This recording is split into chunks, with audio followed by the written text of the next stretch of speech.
Adobong atay ng manok at saka pakpak ng manok.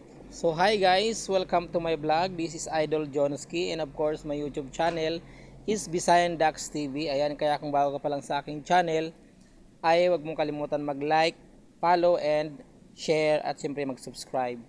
So for today's video mga idol ay magluto nga pala ako ng adobong atay ng manok at saka pinaghalo at saka yung pakpak ng manok. So ayan mga idol, so bali 1 kilo nga pala yung linuto ko dahil paborito ko talaga ang adobong chicken liver. So ayan mga idol, simulan natin ang pagluto dahil mainit na nga pala ang ating kaldero or kaserola. Ay syempre magsisimula na tayong maggisa ng ating mga ingredients. Ayan, sisilip nga pala ako mga idol sa camera. Hi guys, ay sana all. So ayan mga idol, dahil kulo na nga yung ating mantika or mainit na, ay ilalagay natin ang ating luya. Ayan, shoutout nga pala dyan sa mga mahilig sa adobong chicken or adobong atay ng manok with wings. Parang napkin with wings, chicken liver with wings. So ayan, dahil luto na po yung ating luya, ayan, pinaghaloan natin ang bawang at sibuyas at syempre counting mekos. So ayan mga idol, after ng ilang minuto ay luto na nga pala yung ating mga sangkap, kung kaya't ilalagay na po natin ang ating atay ng manok at saka yung wings.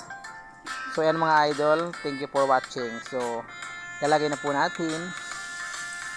Ayan, yummy.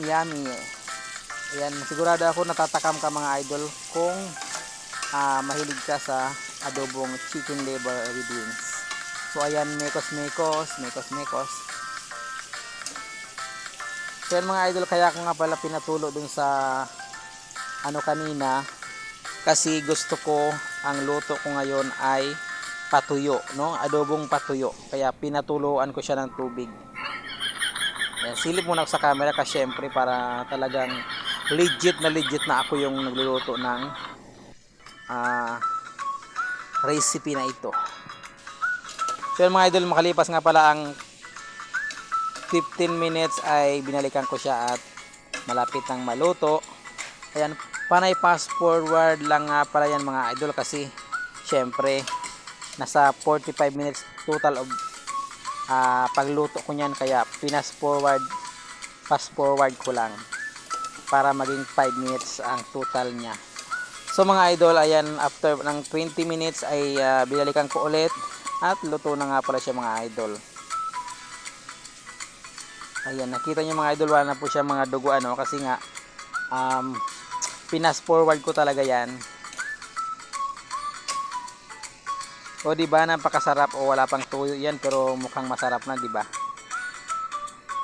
Ayan, hinang nga pala mga idol ang apoy kasi biglang lumakas, hindi ko alam kung bakit lumakas yung apoy. So ayan, shout out po sa mga OFW na mahilig sa adobo. So mga idol, lalagyan na po natin siya ng tuyo kasi ayan, nasa 40 minutes na po yung pagluluto natin, kaya malapit naman siya maluto.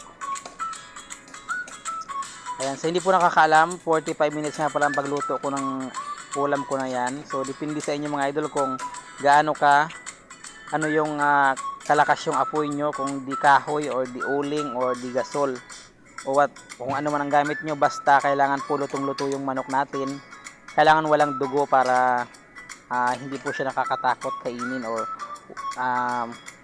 para ligtas po yung ating pinakain. So ako, 45 minutes yung luto ko dyan at medium lang na apoy ang ginamit ko. So ayun mga idol, at malapit na nga matapos yung aking putahe, ay linagyan ko na po siya ng suka. So ayan mga idol, tingnan nyo, napakaganda talaga. Nakakagutom, talagang taob na naman ito ang aking kaldero mamaya. So thank you for watching mga idol. God bless and thank you for watching. Thank you for sharing. Please like, follow, and share. At syempre, please subscribe my YouTube channel, Bisayang Dax TV. Thank you for watching and bye-bye.